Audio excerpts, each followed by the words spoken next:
Good morning, everyone. I'd also like to acknowledge the traditional owners, the Larrakia people, pay my respects to their elders, past, present, and emerging. I'm here today from Meanjin, Brisbane, and I'd also like to pay my respects to the Yagara and Turrbal people on whose land I live and work. My name is Tom Webster, and I'm the Engagement Manager for Queensland's Land Restoration Fund. So the LRF was launched by the Queensland Government in 2019 with the goal of investing in Queensland carbon farming industry. The Land Restoration Fund has two objectives. The first one is the commercial objective around investing in Queensland carbon farming projects that generate carbon credits, but that also generate co-benefits, which I'll talk about shortly. And the second objective, which is where I do a lot of my work, is around industry development. So that's about investing in research, development, capacity building, and addressing barriers to carbon farming to help more land managers and landowners in Queensland get involved in the carbon farming industry.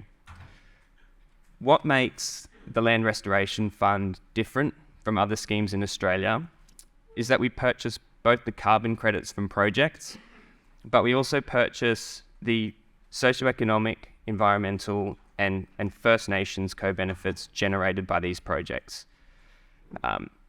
So this is in contrast to other schemes that might just buy the ACCUs off a project. We buy the ACCUs plus.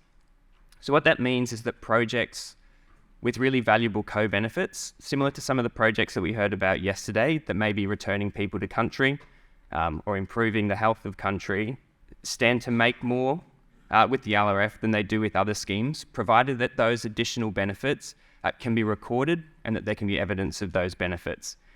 And an example of this I'd give is that the LRF invested in 6 new projects last year. And to the extent that this is a helpful data point, the median price that we paid per ACCU plus co-benefits was around $95, which is around $60 or $65 more than you'd get on the spot price for an ACCU at the same time.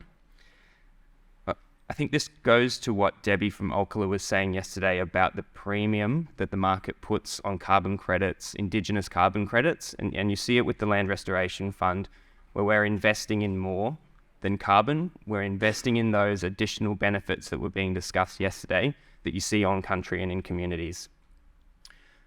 One other thing that's different between us and the ERF or the ACCU scheme, for example, is that we're not always open for new applications. We run investment rounds, and those investment rounds are open for 3 or 4 months when they run. And we've run 2 investment rounds in the past, one in 2020 and another one that closed last year in 2022.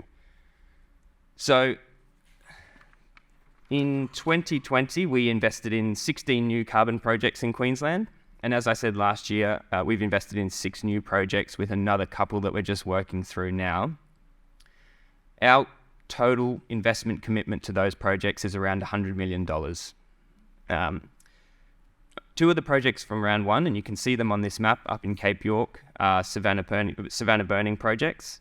One of the projects based in Arakoon on the west coast there is run by APN Cape York, whose rangers we heard from yesterday. And the other project on the east coast there near Cohen is run by the Indigenous Land and Sea Corporation. Neither of those projects have started. And that's because even though we contracted the projects in 2020, they're still going through the consent process with traditional owners. This is a big one, and it's important to the Land Restoration Fund, and it's something that's come through from the Chubb review now as well, is that people on whose country these projects are taking place are able to give free, prior and informed consent before the projects happen. We've learnt, and APN Cape York and others running projects with us have learnt that it can be a long process, but it's an important one, and none of our projects commence until that consent is in place. 9 of our 22 projects have First Nations co-benefits.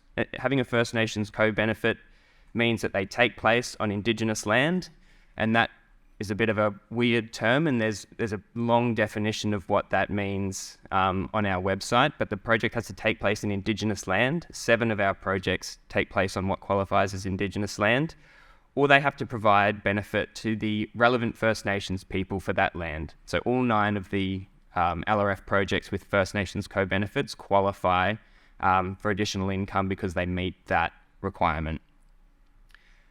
We do have an online register of all our projects, and I'll put up the address at the end of this presentation, but you can go there.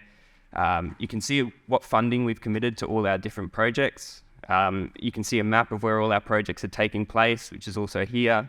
And you can read a little bit about what co-benefits projects are claiming. It'll be especially worthwhile having a look at any one of those 9 projects claiming Indigenous co-benefits to see where they are, what they're earning, and the kind of other co-benefits that those projects are generating in addition to storing carbon.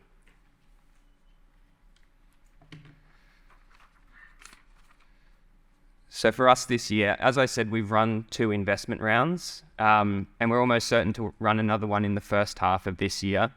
So I'd say if you're a Queenslander in the room, or a landholder or a land manager, make sure you sign up to our mailing address, because that's the first place where you'll find out that more investment is available for carbon projects in Queensland.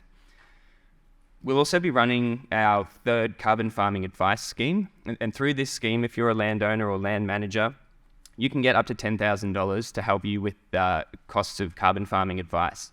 So anything related to a carbon farming project that you need advice on from a professional, be it a solicitor or a lawyer, an ecologist, we've got a list of about 120 people in Queensland who can help with that advice, and you can get up to $10,000 back for getting that advice. Just because you get advice doesn't mean you need to apply through the Land Restoration Fund. I'd go back to that second objective of ours around capacity building. We want people to get involved in the carbon market, be it with the LRF or not. So for us, it's a benefit for people just to get that $10,000 and get that advice and start making decisions about whether or not carbon farming is right for their community or their business or their piece of land. We'll be continuing our work with ICIN to understand and address barriers for First Nations people entering the carbon industry.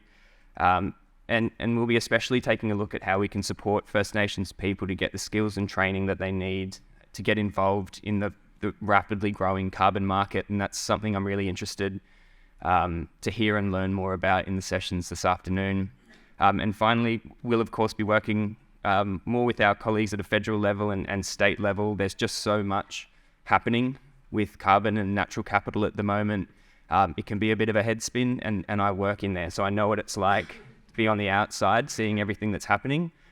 So us working really closely together, I think, is critical to making sure that this is coherent for everyone else on the outside.